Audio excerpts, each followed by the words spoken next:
In a world where client satisfaction and employee engagement are plummeting at all-time lows, the need for impactful leadership has never been more critical. I'm sure you've heard me talk about that a lot. Whether you are at the helm of a multinational corporation, navigating complex challenges, or just taking the first steps in managing your own team, your leadership prowess can either be an asset or a liability. That's where my guest, Kasie Heiden, comes in. So don't go anywhere because we are going to dive deep into an exciting topic, which is taking friction into traction. Welcome to Leading Intentionally, the podcast where we dive deep into the world of leadership transformation. I am Carmen Paredes, your guide in this journey, and I'm so thrilled to have you with us today. In each episode, we share strategies, insights, and stories to help you drive growth, enhance workplace culture, and lead with intentionality. Whether you are a seasoned executive, an aspired leader, or just someone passionate about positivity in the workplace, this podcast is for you. Each week, I'll bring you conversations with thought leaders, experts, and trailblazers that will share with you their insights, wisdom, and experiences so that you can apply these practical tips to your leadership journey. Get ready to explore topics like inclusive leadership, women's empowerment, effective communication, and so much more. If you're ready to lead intentionally and make lasting impact in your organization, you are in the right place. Let's embark in this transformative leadership journey together. This is Leading Intentionally. Let's dive in. Hello. Welcome to another episode of Leading Intentionally. Today, we have a very special guest. Her name is Kasie Heiden, and she is a seasoned expert in helping leaders build powerful teams by unlocking their strengths and honoring their leadership skills. As a certified CliftonStrengths coach and Guy Culture certified sales expert, Kasie brings a unique blend of coaching and consulting to the table. Equip her clients with the training they need to boost productivity and drive profits. From virtual or in person, from private coaching journeys to team workshops, Kasie delivers valuable insights and strategies for navigating the ever evolving landscape of leadership, helping your business turn friction into traction. I'm so excited about this conversation. Welcome to the show, Kasie. How are you? I'm wonderful. Thank you so much for having me. I am very excited to be here. When you mentioned to me your topic, I was like, my eyes were like, clink, clink, clink, clink. Oh my God, this is such a good conversation. I already can tell. And thank you for volunteering to be here. And so I always like to start the show, the introduction to my guest, to the story. Like, how did you why is this your passion and how did you end up here? That's a great question. So, I was actually working for a nonprofit in higher education, and I was sitting around with all of these C suite experts, right? The CEO, the CFO, our legal counsel, board members, all of these brilliant experts. And I remember having this moment where something was being presented, and I thought, it feels like we're going to get stuck. And so I sat back. So I'm like, well, surely all of these brilliant people who have been here longer than I have, surely they have already seen it and they've come up with a solution. I just need to wait and see what happens. Well, fast forward a couple of months, and that's the very thing that derailed the entire project. And it wasn't until later when I experienced coaching myself that I realized that my perspective was unique. And what I was seeing and what I recognized as a risk was not necessarily the strengths of everybody else in the room.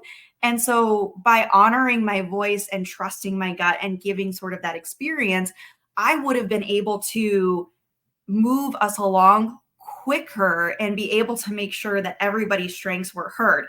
And that's really when I became immersed and passionate about helping businesses build strength-based teams that really understand and honor each individual person's natural talents. With my 20 plus year as a leader in corporate America, have made it all the way to the top. I can tell you without a shadow of a doubt that the minute I understood that we all have different strengths and we are not meant to be cookie cutter, where the productivity and the impact and influence of my teams just burst, right? The day I decided that I wasn't going to try to be like the other leaders. Well, for first, I was the only woman most of the time. So it was really hard to do that. And I remember back then, like one of the things I used to like do to fit in was, dress in black, always very sober. And now I'm like, no, I'm bringing the pink all the way because this is me, right? This is my personality. But as a leader, it's so important because when you try to make people fit in a box that's not theirs, you tamper creativity, innovation, engagement, therefore productivity, all the things that we're talking about. So I love this. And there is many ways, many systems. And I don't think none of them is necessarily better than others. It's how you use it, how you implement it. Mhm. And you are an expert in CliftonStrengths, which is, how long has it been around? I mean, I've obviously done it, and but I don't think it's one of like the original. I mean, it's like a newer one, newer, and. So it sort of really took off in the early 90s, I Mhm. believe. The creator, Don Clifton, had been doing research in positive psychology since World War II. So Mm. there's a lot of principles that have been around for quite a long time, but sort of the framework and how we make this digestible and approachable, especially in fast-paced businesses, has been around for 30, 40 years and has been evolving consistently. And it's interesting, you point out that as a leader, you recognize that everybody is different and everybody brings something to the table. And what we find, especially in consulting work, is that a lot of people know that, but yet they don't really know how do you apply these individual strengths then when it comes to onboarding clients. How do you draw out some of that information naturally and provide strength-based feedback, things that accelerate process, because you're also moving so quickly. And so that, I think, is a challenge for a lot of people, which is really where the value of coaching comes into play with that top leader. So that way, just like anything, it's one, top of mind, and we're finding very natural ways that that leader can authentically incorporate this in their interactions or in their strategic planning for their entire organization. Yeah, no, I totally agree with it because I always say awareness is the first step of recovery of anything, right? Mhm. But that's not enough, right? That's like, let me peek into the doorway, but you have to open the door and walk in, right? And Mhm. so I think that's where coaching uh, really helps because sometimes you get faced with results that might be surprising. What? Like, do I do that? Yes, you do. Uh, but also, one of the things I have noticed when either peer level or in team level, we have done assessments that talk about personality is that all of the sudden, when you actually take the time to embrace it and work through the initial maybe rejection or apathy or confusion, is that immediately the switch of empathy and compassion turns on. Mhm. And Absolutely. right? And it's Mhm. like I remember having this peer, and he annoyed the crap out of me. I couldn't understand why he was such a show off. And then we did a different assessment, but I was like, oh, I get it. I get it. Okay. Absolutely. And that's where, when I talk about turning friction into traction, one of the things, and this is a sales principle that you learn early on in sales, right? Like you approach everybody as if like they are trying their best, right? You approach everybody as if they are your best friends, because otherwise then you're coming about it with some different assumptions. And when you stop and think, okay, this person isn't trying to do a poor job. They're trying to do their best. They think that what they are doing is a good job, that they're meeting their goals. Then you can start to get really curious to try to understand what their perspective is. And I think that that curiosity and just trying to get on the same side of the table is one of the things that helps so much as a leader when you're trying to guide people, especially when you're trying to keep them highly engaged in your organization, serve your clients with excellence, serve the mission and purpose, and be prideful about the organization that they work for, any of that stuff. And really, really understanding where they're coming from can help you guide them to the next step. And CliftonStrengths provides a beautiful common language framework that helps people get there sooner. Yeah. I just thought right now, like, I mean, I know what Clifton Strength is, and maybe we should give a little overview and how is it different than other systems that might be a little more known, right? Like DISC, for instance, or other ones. And again, I don't necessarily believe one is better than the others. But since this is what the tool that you use, let's give the audience a little background and why this is the one you choose to use. Absolutely. So CliftonStrengths measures success across 34 themes. And what that really means for you as a leader is that you'll have an understanding of how somebody sees their own success at times when they have high levels of energy. So if I just get my little marker board here. I love it. CliftonStrengths is constantly measuring any of these moments where there's excellence and there's enjoyment. And the goal is to get people moving up this way. And the beautiful thing about the way CliftonStrengths was created was that it was actually done in search of what the X factor was for success. So thinking like, oh, well, maybe, somebody who is really extroverted and outgoing, like that's the key to a great CEO leading the team. Or somebody who has great strategic thinking and can really see down the future.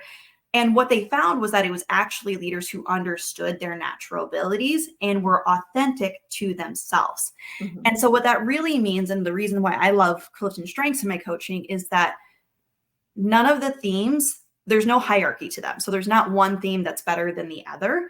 It's really how you use that strength in order to find success that is enjoyable to you.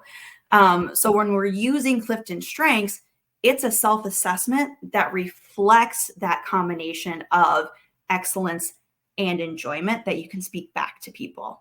One of the other things that I find that clients really enjoy about it is that it's not about being good or bad at something or fixing your weaknesses or being well-rounded. It's truly empowering you to replicate when you are at your best and then find other ways to navigate things that aren't your best, right? Whether that's partnering up with people, delegating, or sort of using your strengths to get creative on how that actually works. So that's really the kind of short version of CliftonStrengths.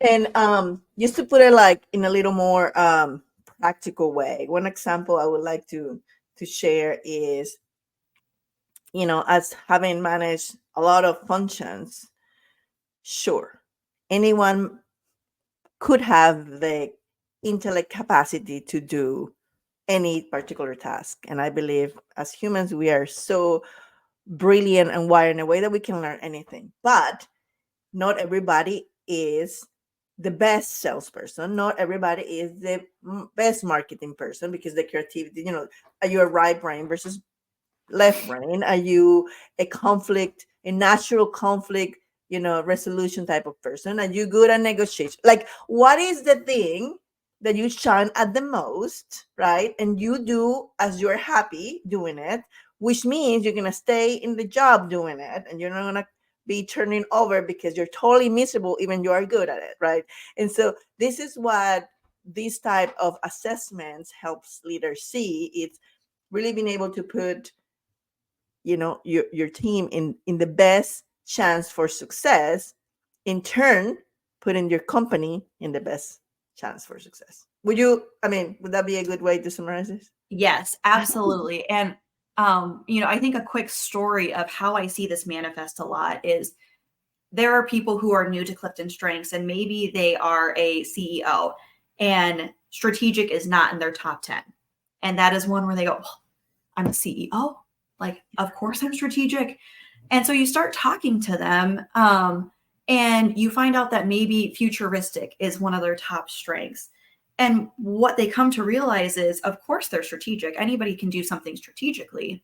Their gift is that they can paint a very clear vision and get people bought into that vision of where the company is going for the future.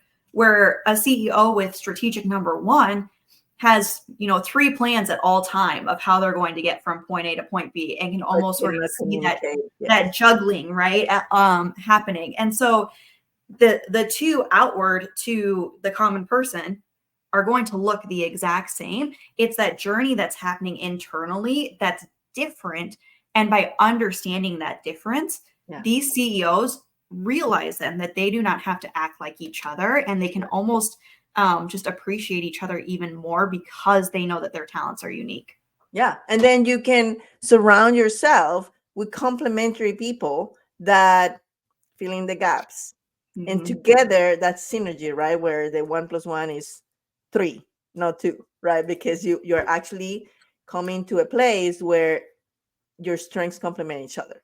And that's what a good management team, any team should look like, right? Mm-hmm. I love it.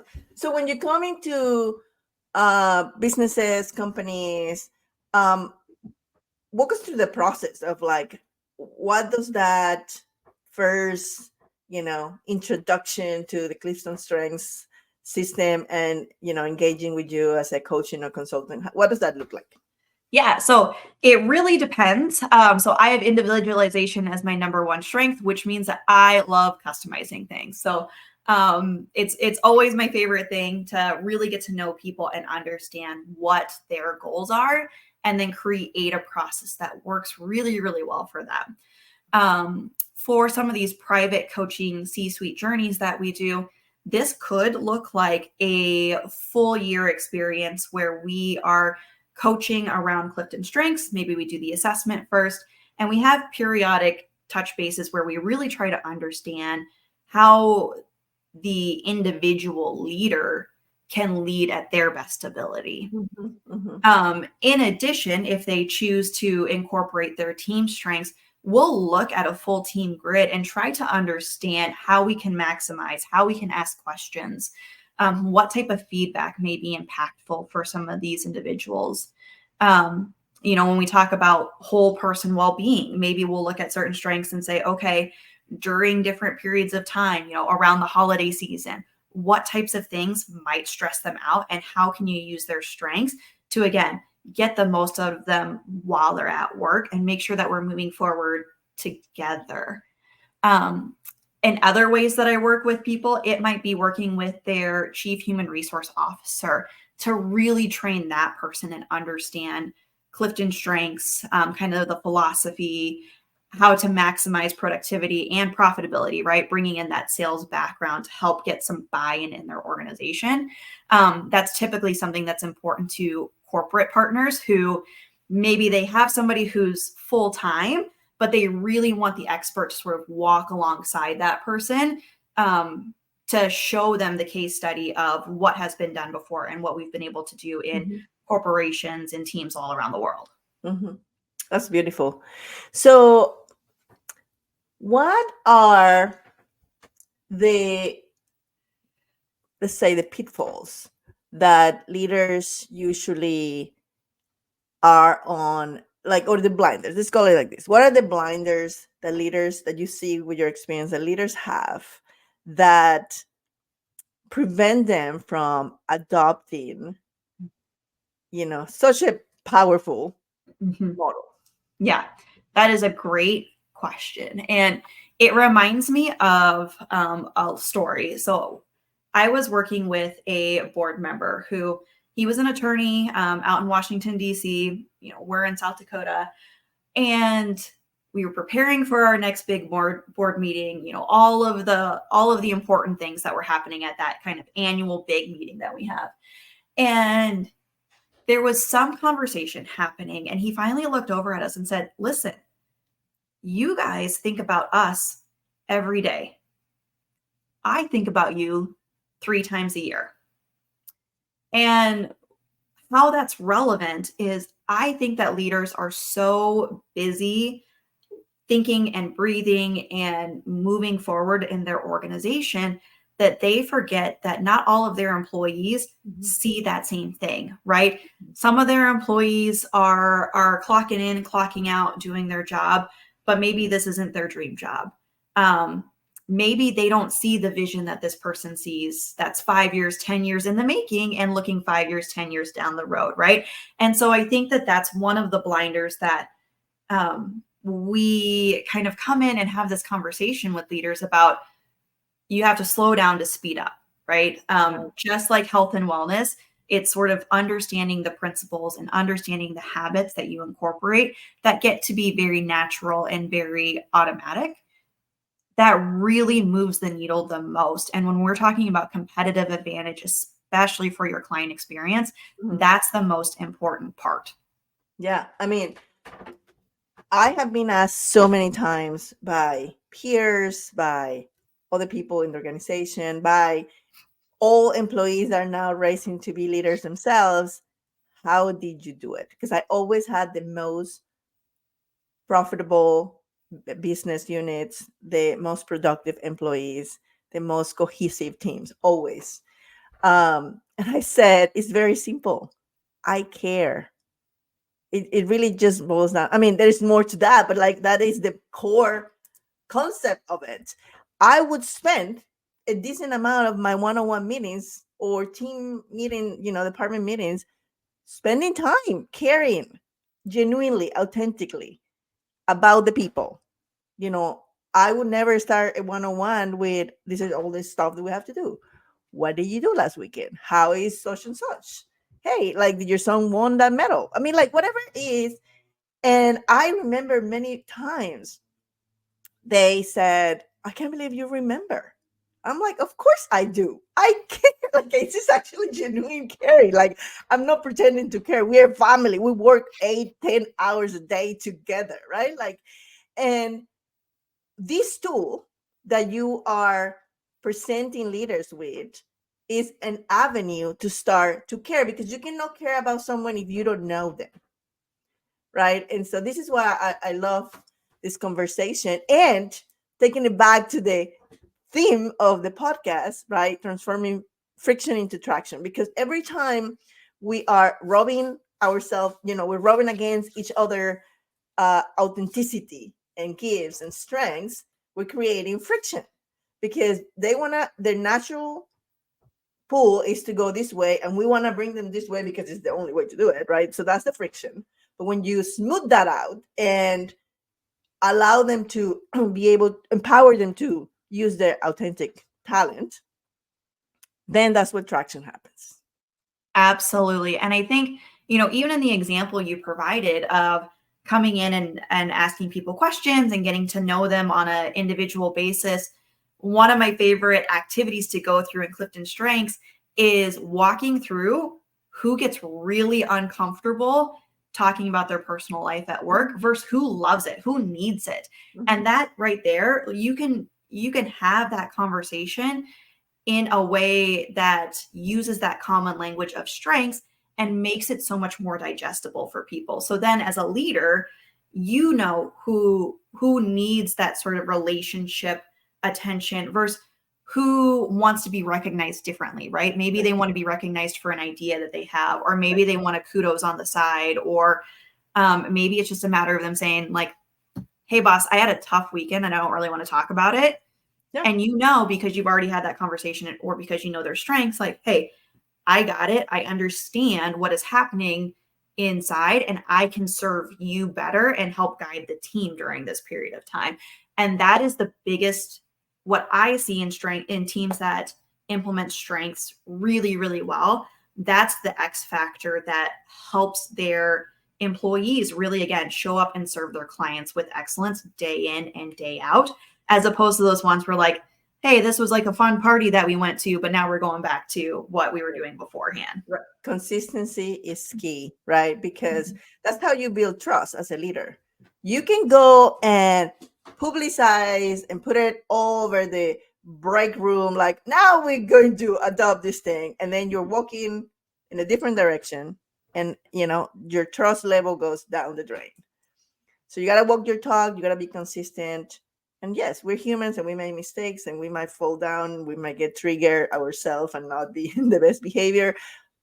But consistency is what builds the trust that is going to allow you to create that traction that we're talking about. So I love that you're doing this, Kasie. And is there anything that you would like to tell, business owners, leaders that are watching today, um, like the closing statement, like why, in case this hasn't like synced in yet, like why Yeah, you need to do this? absolutely. So, one of the statistics that I just find fascinating, there's a couple of them. 1 in 4 individuals have reported that they feel connected to their company's mission and purpose. Mm-hmm, mm-hmm. 1 in 4. So if you're sitting there thinking of a team of 12, right, that is 3 individuals that feel like they are really engaged and connected to the mission and purpose of your organization. And really bringing in CliftonStrengths can help to add that 4th person, that 5th person. And when you start even thinking about one more person being engaged, one more person who can give your clients an exceptional experience, that's where we start to see those profits increase, right? Yeah. That's where we start to see that productivity in the bottom line. And I always love to say that it's the best work because you get to do the right thing and the money making thing at the same time in a very efficient way. The other interesting statistic is that right now, 1 out of every 3 individuals as a whole is engaged in their work. Mm-hmm. That means over 2/3 are either apathetic or actively disengaged. And I think that that's evident when you hear the, quiet quitting and all of that type of stuff that's happening. Or right now, customer satisfaction is at an all-time low in the United States. And I think that it's really because people are engaging with people who aren't excited about what they're doing on a day-to-day basis, or they don't feel like they matter at work. And really, it truly is as simple as taking the assessment and even having 1 to 2 conversations to move the needle for people. Like almost instantly, we see up to 6 times increased productivity after a coaching session with a team. And that to me is just like, why wouldn't you do something like that? Right. That's the same conversations I find myself having with leaders. Is like, why wouldn't you? Right? Like the return investment on leadership development, it's so clear. 788% when it's when you have technical training coupled with coaching. And I mean, this will fit in that category. So it's like, it's a no-brainer. Yeah, absolutely. And I know, like, again, I go back to, it's one of those things where it is hard to make the decision to prioritize it when you already have so much on your plate. And we also know that by focusing on this, you can move the needle, which is going to give you capacity elsewhere in your life. So when you go home at night, you're not necessarily stressed because you're having a hard time communicating with one of your employees or motivating them, or you know which employee you want to delegate a certain task to because it will light them up and give them joy and energy using their strengths, right? So it just frees up all of this mental stress and capacity for leaders that helps to get them to a place where they are thriving and not just reacting and trying to survive. I love it. I love it. And as I mentioned, there is many ways to do this. I've done CliftonStrengths, so I can vouch for it. I think it's an amazing thing. I am I am the type of person who the more systems I know, the better. so so that's who I am. I like, I've used this, I've used CliftonStrengths.